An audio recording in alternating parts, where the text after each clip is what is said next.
For today's online lesson, we're going to take a look at the visual system.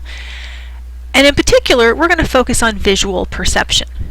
There are two streams of visual analysis. One is known as the dorsal stream, or the Ware pathway, and it's going to project to the posterior parietal cortex. So it's going to tell us where objects are coming from, where they're going, and help us process movement. The ventral stream is known as the what pathway. It's going to allow us to identify objects, and it's going to project to the inferior temporal cortex, which hopefully makes some sense. When you think about identifying what an object is, we need to link that up with language, and language is stored primarily in the temporal cortex. We're going to focus primarily on the ventral stream, where we're going to look at perception of form and patterns. Neurons in the inferior temporal cortex respond best to three-dimensional objects. And this involves learning and recognition. It isn't that we're just pre-wired or pre-programmed, but we actually have to be programmed through learning. So we have to be exposed to these objects and learn what they are so that they can have meaning for us in the future.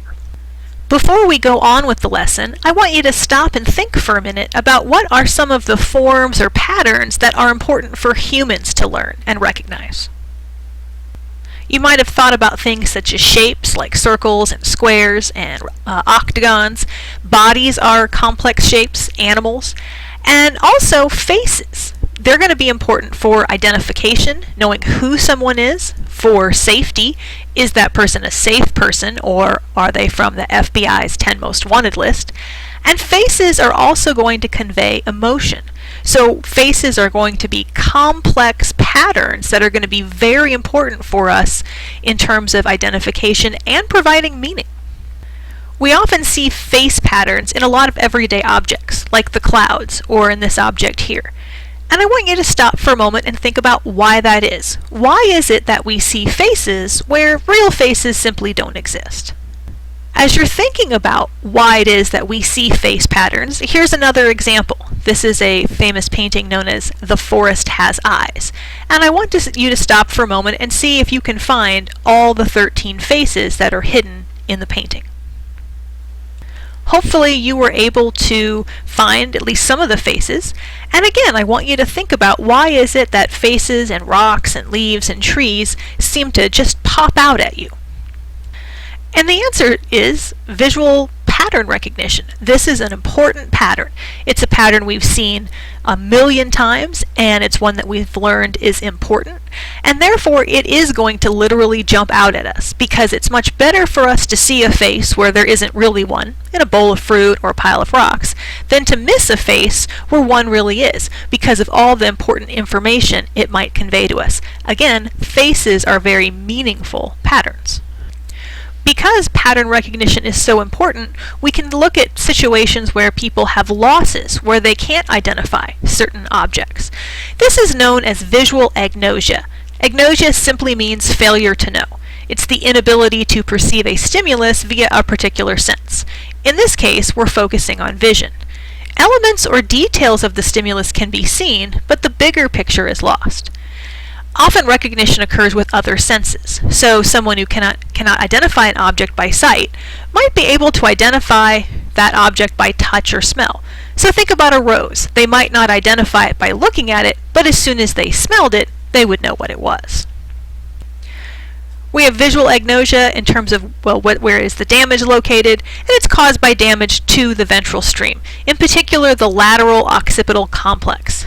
Categories of objects with the greatest brain activation include faces, bodies, and scenes. Since we've already been talking about faces, we'll take a look at prosopagnosia, the inability to recognize faces. Again, the person can see all the component parts of a face, the eyes, the nose, the freckles, eyeglasses, but cannot put those pieces together into a meaningful whole.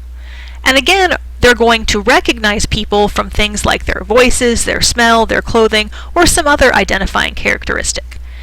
This is important because, again, it's this idea that the pieces of the pattern are important, but the whole is much more meaningful. And this comes from an area of psychology known as Gestalt psychology. And so this particular disorder really represents that particular philosophy, that the bigger picture is in fact much more meaningful than all the little elements that make it up. Prosopagnosia is caused by damage to the fusiform face area, or FFA for short, which is part of the inferior temporal lobe. And this often occurs due to a stroke. There are some cases of people born with congenital prosopagnosia with no obvious damage to the FFA. However, areas of the FFA, or fusiform face area, are smaller, and we see less neural connectivity in the occipito-temporal cortex.